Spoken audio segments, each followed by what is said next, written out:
Dizem por aí que a África é um país pobre, assolado pela fome e por guerras.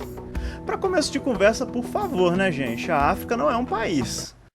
Gente, só é feliz quem realmente sabe que a África não é um país. A África é um continente extremamente diverso, habitado por povos com diferentes línguas e diferentes histórias. Qualquer tentativa de reduzir esse continente em 2 ou 3 características, ou em um vídeo de 5 minutos, vai criar uma simplificação grosseira que deixará de fora muitas de suas contradições, de suas belezas e de suas lutas. Mas 5 minutos é tudo que nós temos, então eu espero que vocês nos perdoem a reduzir esse continente a algumas características que a gente vai abordar aqui neste vídeo.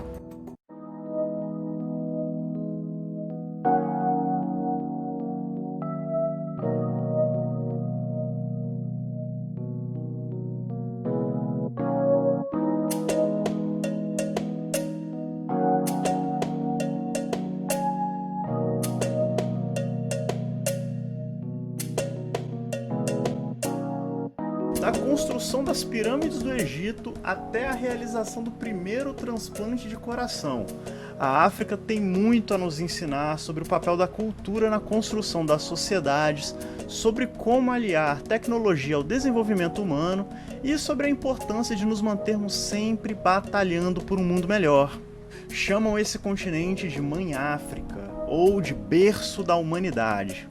Isso porque, comparado com a história da África, todas as outras culturas são crianças recém-nascidas, bagunceiras, choronas e que andam de fralda por aí achando que são gente grande. Os primeiros hominídeos, inclusive os primeiros seres humanos, surgiram nesse continente e nele permaneceram por centenas de milhares de anos.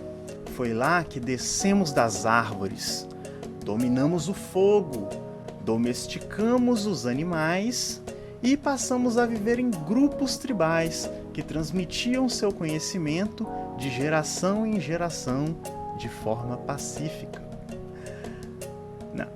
As técnicas de irrigação desenvolvidas lá permitiram ao ser humano aliar a natureza às suas necessidades de sobrevivência. Não precisaríamos mais passar meses batendo perna em busca de água e comida. Muito melhor do que o iFood, a irrigação levou água às plantações e permitiu que nós nos mantêssemos alimentados e hidratados no conforto de nossas casas. E de graça. O professor Arthur chamaria esse processo de o momento em que a humanidade deixou de ser nômade para se tornar sedentária, liberando assim tempo e energia para a produção de arte, cultura e para a otimização da distribuição dos papéis sociais. Eu já chamaria isso de passar o verão comendo milho verde deitado na rede enquanto a chuva cai lá fora. É bom demais, galera, é bom demais. Mas se pra você ficar sempre no mesmo lugar parece meio sem graça, alguns grupos ainda são nômades. Eles viajam pelo deserto do Saara há tanto tempo quanto você consegue imaginar. Pra gente o deserto parece ser sempre igual. Pra eles, cada pedaço é único. Eles são ótimos conhecedores do céu, que é por onde eles seguiam. Imagina observar o céu limpo e claro na vastidão do deserto. Que imagem linda, né, galera?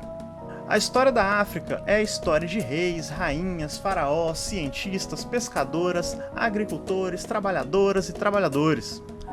O desenvolvimento da geometria, da aritmética, da religião, da pintura, da escultura, da astronomia, da escrita e de todas as manifestações das ciências e da cultura ocorreram nesse continente e afetaram o desenvolvimento da raça humana.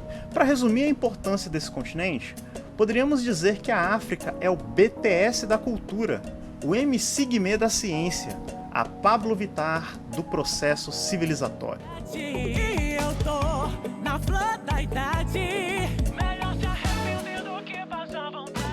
Mas é impossível falar da história das civilizações sem falar sobre a África. Também é inviável refletir sobre o nosso presente sem entender o que se passa nesse continente hoje em dia.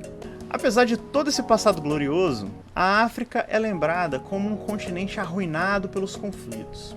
De fato, para a gente entender a realidade da região, a gente precisa compreender que a África tem sido palco de disputas e que isso também não é de hoje. O interesse das potências coloniais europeias começa com a venda de africanos escravizados e com a disputa por matérias-primas do continente. Diamante, ferro, marfim, borracha, tudo isso despertou a cobiça dos brancos, que dominaram regiões inteiras com o uso da força e de armas.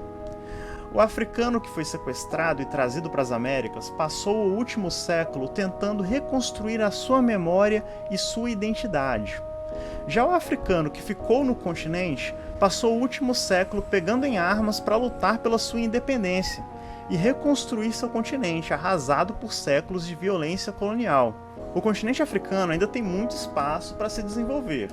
Ainda precisa, por exemplo, resolver a grande desigualdade social que há naquele continente. Mas é preciso a gente ter em mente que cada país daquele continente possui uma realidade diferente. Por exemplo, quando a gente pega a África do Sul, uma mulher é morta lá a cada 3 horas. Já em Ruanda, as mulheres ocupam 65% do Congresso Nacional. Só para você ter uma ideia, aqui no Brasil as mulheres ocupam só 15%. Então lá há uma maior igualdade política para as mulheres. Elas conseguem exercer cargos políticos com uma liberdade maior do que aqui no Brasil, por exemplo. Então, viu só? É por isso que a gente não pode achar que a África é um país, porque mesmo dentro do continente há situações tão diversas quanto a própria diversidade daquelas terras. Tamanha é a diversidade que no continente há mais de 20 línguas oficiais. O árabe, o somali, o crioulo, o zulu são alguns dos mais conhecidos, mas há dezenas de outros idiomas que são falados apenas em determinadas regiões, por alguns povos. Como dissemos, a África tem uma história parecida com a do Brasil, pois ela também sofreu com os processos de colonização. Por isso, muitos africanos têm o inglês, o francês e o espanhol como língua oficial. Mas e o português? Será que o português também é falado na África? Ah, é sim! Angola, Cabo Verde, Moçambique são alguns dos países que também foram colonizados por Portugal e que, nesse processo, tiveram suas línguas nativas substituídas pela língua portuguesa. É o mesmo caso nosso, galera. Aqui no Brasil a gente tinha dezenas de línguas indígenas. A mais famosa, eram as línguas Tupi-Guarani, que se juntavam, eram de povos diferentes, mas se juntavam em um mesmo dialeto chamado Tupi-Guarani. Mesmo depois da chegada dos portugueses no Brasil, o Tupi-Guarani era praticamente a língua oficial do Brasil até mais ou menos o século XVIII, 1700, quando o Marquês de Pombal resolveu tomar atitudes mais drásticas para institucionalizar o português como língua oficial aqui, mas o que dizem os cronistas é que o Tupi-Guarani era a língua falada pelo povo nas ruas, se você quisesse conversar com as pessoas e no comércio e tudo mais, todo mundo falava Tupi-Guarani, e o português era somente a língua oficial nos documentos. Então a língua escrita, registrada em escrito, era o português, mas a língua falada pelo povo aqui no Brasil era o Tupi-Guarani. Quando o processo de colonização se tornou mais devastador para a cultura indígena, o Tupi-Guarani passou a ser substituído gradualmente pela língua portuguesa. Pensando nesse passado recente tão difícil no continente africano, nos últimos anos surgiu um movimento conhecido como Afrofuturo ou Afrofuturismo. A proposta desse movimento é mostrar a África como ela também precisa ser entendida, como um continente que se moderniza e abraça a tecnologia. Esse movimento mistura o moderno com as tradições locais. O afrofuturismo é um movimento muito mais que estético, ele também é político, justamente porque ele mostra que a África tem direito ao século XXI, criando sua própria fantasia de um futuro próspero e feliz.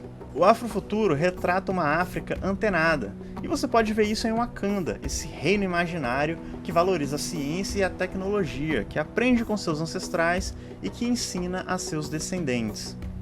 Também pudera. A África é o continente que mais cresceu no mundo na última década.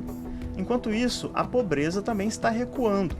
O que nós podemos dizer é: África, nós estamos torcendo por você, torçam por nós também.